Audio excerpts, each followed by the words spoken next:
welcome into Game Time. I am Allie LaForest, and look at the crew I have with me tonight.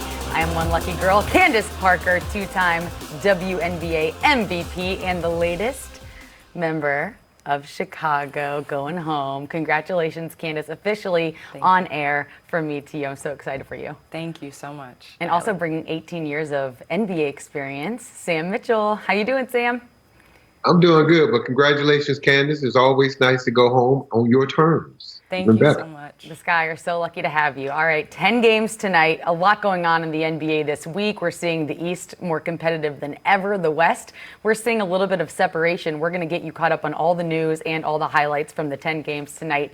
And we start with the highlights from the 76ers taking on the Charlotte Hornets. And Sam, I'm going to have you go through this one with me. Joel Embiid leading the 76ers against Charlotte, and he gets off to a really hot start tonight, bowling his way to the basket for the dunk.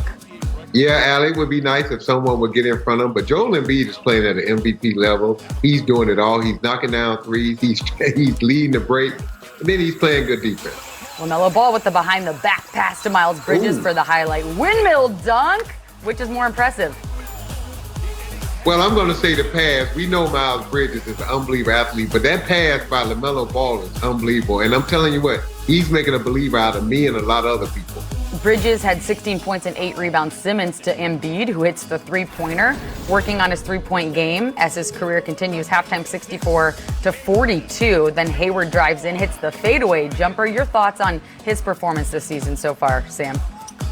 Well, I think Gordon Hayward has been everything that Charlotte has needed. He's been that 20-point scorer. He's been a guy that can make shots and plays at the end of the game.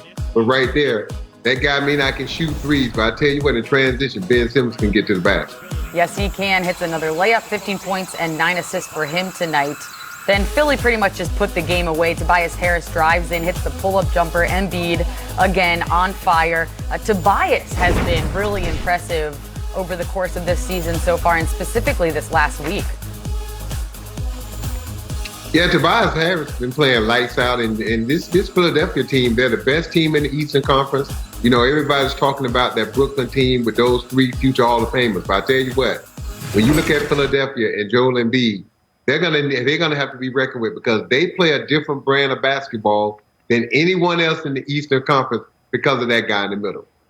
So, Candace, I wanted to pick your brain since you weren't able to jump into the highlights since I cut you out and I just, took Sam for the highlight reel there. Embiid, nobody wants to get in front of him. Like Coach said, it'd be nice if somebody did. But it's more about floor spacing, not what he can do. We know he has the potential to play bully ball, to get 34 points a game. But when it comes playoff time, you need more than that. You need outside shooting. Do the 76ers have enough? That's been the question for them, has been getting space. A lot of the times last year you saw with Al Horford, with Tobias Harris, with Ben Simmons, they all liked the same spot and there wasn't enough space. And this season it seems as though, they're really spreading the floor. I love the way Doc Rivers is putting Joel Embiid in his spots and spacing the floor. Obviously Seth Curry is getting his legs back, missed a lot of time with COVID, but I think that's a great addition. Danny Green stepping up and having some big three-point shooting nights for this team this year, so bringing that championship experience. And then you have Doc Rivers, who is a coach that has been there, and we understand that if there's a last play and it comes down to that, Doc is the man that's going to draw you up an end of game play. And so I think just that experience this year of being able to have the space, everybody has identified the spots. I think it is going to come down to that number 2 guy. Joel Embiid is the guy. They had 52 points in the paint tonight. But a lot of it is going to come down to that second guy. Is it Tobias Harris? Is it Ben Simmons that's going to step up and be able to make plays for them? Time will tell. Another big game tonight. Pacers at Bucks, and Indiana coming off of a game where they set a record and a season high with 134 points. Holiday brothers catching up before the game, and Giannis doing Giannis things. Bucks have been draining threes lately, by the way, shooting 45% over the last 2 games from 3. Middleton gets the lob to Giannis for the alley-oop dunk, Candace, and the foul. Yes, and when Giannis is able to do this in isolation in the middle of the floor, there's not a lot of people that are going to stop him one-on-one. They brought a second defender, and when Milwaukee Bucks are hitting a three-point shot, they allow Giannis to do that. Milwaukee up 50-33 thanks to a lot of running up and down and a lot of tough shots by Giannis, like that one right there. Then Giannis getting the assist this time, finding Bryn Forbes for the corner three. Halftime score 68-51, Milwaukee on top. Pacers try to cut into the deficit. Miles Turner hands it off to Sabonis for the layup. Sabonis has been impressive this year. Yes, Sabonis coming off a big game. Obviously the entire league knows he's left-handed, knows he's going left, but it's easier to know that than to stop him. Yeah, you know it, yet he still has 33 points, a career high, 12 rebounds, and 6 assists in this one. Then off the turnover, Giannis finds Chris Middleton for the dunk. Brogdon misses. Giannis taking it the length. I mean, how do you guard this, Alex? Yeah, It's not possible when he's coming at you full speed. Ability to Euro, avoid the contact, and then again, I love Giannis's awareness. And shout out to Bobby Portis. He's had an amazing season. Is shooting the ball well, 4 of 5 from beyond the arc. He's been a great addition for them in this offseason. And what do you think about the amount of time it's taken him to get comfortable? I mean, he's playing his most minutes in the last week, where we're seeing him put in 22 minutes a game now, so he's finally getting the time and the experience to get comfortable. But I think he found comfort pretty quickly.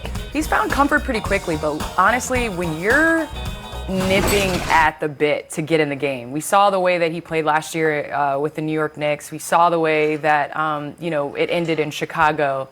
He's a great, solid player. He is a player that can come in and make a difference and knock down the three, and be that defensive presence as well that can guard those combo, forwards. And so I think he's been obviously a surprise to a lot, but people that have honestly watched him should not be surprised by his contributions. Sam, on a night like tonight when the Bucks are hitting three-pointers, it all looks good and grand. But what about when they're not? Well, I think this team has, with the addition of guys like Bobby Portis, I think Coach Bud has multiple ways he can play. Now, in the past, everything was getting Giannis at the top and let him get down here. Now, I think the Bucks can put Giannis on the block. They can put Lopez on the inside. They got enough shooting, I believe, around this team. The question is, are they going to be committed to playing different styles? Bobby Portis gives them the opportunity to play Giannis at the 5, he at the 4, and play a smaller version of that Lakers small lineup, but still be big and athletic. So the question is Milwaukee going to be committed to take away the threes from opposing teams come playoff time defensively? And are they going to move Giannis around? And is Buzz going to be, is he going to challenge this team and play some different lineups come playoff time? Because we know how good they are come regular season. The Bucks' problem has not been in the regular season. It's been come playoff time. Coach, I have a question for you. Obviously we've seen the way that they've used Giannis, and a lot of the times they're using Giannis as the ball handler with others coming and setting the screen. How do you like the way that they're using him this year, where he is actually setting a lot of screens and he's the one rolling into the teeth of the defense and making the decisions? Well, I like that, Candace, because again, Isaiah Thomas said something last week when we worked together. Giannis is getting the ball 30 feet from the basket, and he's trying to get 2 feet to the basket. So why not sometimes let him be the screener, let him be the facilitator, and let him get down in that post and play out of that post? Look, we know he can do this, but when the Milwaukee Bucks are making threes, teams don't want to leave three-point shooting, but you cannot give Giannis that kind of space and get down here because he's unstoppable. You have to build that wall. You have to make him give it up, and you have to close out to the Bucks players and make them shoot threes. But I think if you put Giannis in the post and play through him out the post, it gives them a different look, a different nuance, and it makes it more difficult. I can build a wall when guys are not making threes.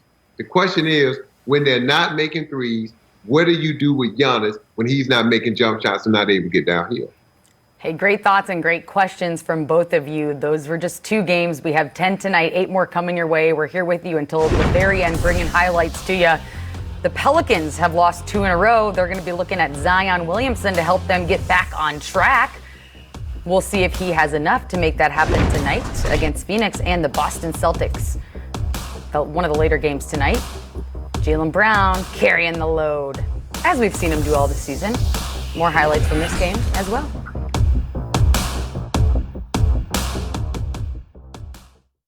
Tommy John is for men who value themselves and their comfort, who want fabrics that are lightweight, breathable, and insanely soft, with stay-put waistbands that adapt for the perfect fit. 360-degree stretch prevents ride-up and supports any move.